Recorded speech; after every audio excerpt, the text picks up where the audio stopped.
Hello. Welcome to Car Expert YouTube channel. Don't forget to subscribe.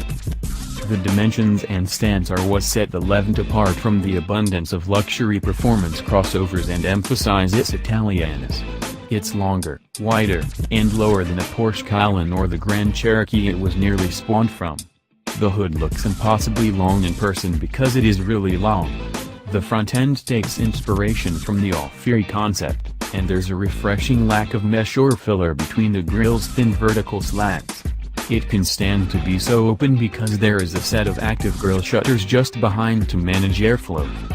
What would be usable cargo space on a blockier crossover is sacrificed by a rakish hatch, which looks pretty and we're told routes air in a particularly aerodynamic-friendly fashion.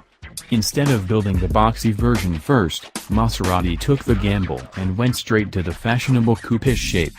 That foresight paid off, as it seems the coupe-like SUV trend is here to stay. For all the scrambling that must have gone on to produce this new model so quickly, it doesn't present like a rushed job. Sure, most of the engineering was already done for the Ghibli and Quattroporte, but the Levante actually feels like a more complete effort than those cars.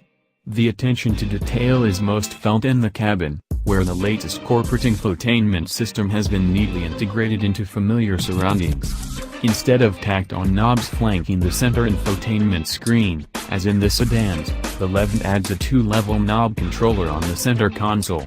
The smaller ring adjusts volume, the larger one offers an alternative to touching the screen to make selections.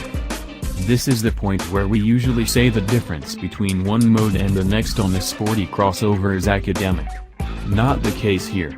The first press of the sport button wakes you and the car up, tightening the throttle response, signaling the transmission to hold gears and, most important, opening valves in the exhaust to let people 3 hills over know you're on the way.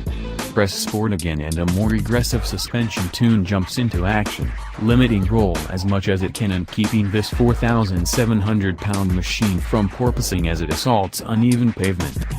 For more relaxed driving, normal mode keeps things relatively quiet, although you still get pleasant revs on downshifts and audible turbo exhaust interplay on upshifts. The transmission, a ZF 8-speed automatic, is very well calibrated in this application, something that can't always be said for it in other Fiat Chrysler models. It anticipates your next move well and avoids the usual flummoxing when the driver gets in and out of the throttle abruptly. The transmission also doesn't call attention to those final few gear changes that get it up into 8th on the highway. No fuel economy numbers have been shared, but we'd expect the Levante to come in just under the Ghibli SQ4's 16 miles per gallon city, 24 highway ratings. The hydraulic steering was most welcome on a short off-road course. Having an idea of what resistance the front wheels face is a help when maneuvering in the dirt.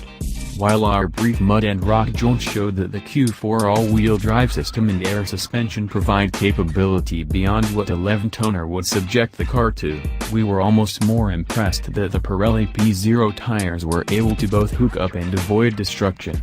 It was definitely the first and probably the last time we'd consider taking those tires over anything more challenging than a patch of grass. In the US, all-season tires will come standard and the Pirelli summer tires will be optional. For the brand's first crossover, and one that was spit out in less time than it takes some companies to choose the paint colors, the Levante is impressive. It's genuinely fun to drive in anger, settles down to a stiff comfort on highway slogs, and manages to look different from the rest of the pack. In short, it's a real Maserati, as long as you can get past the shape.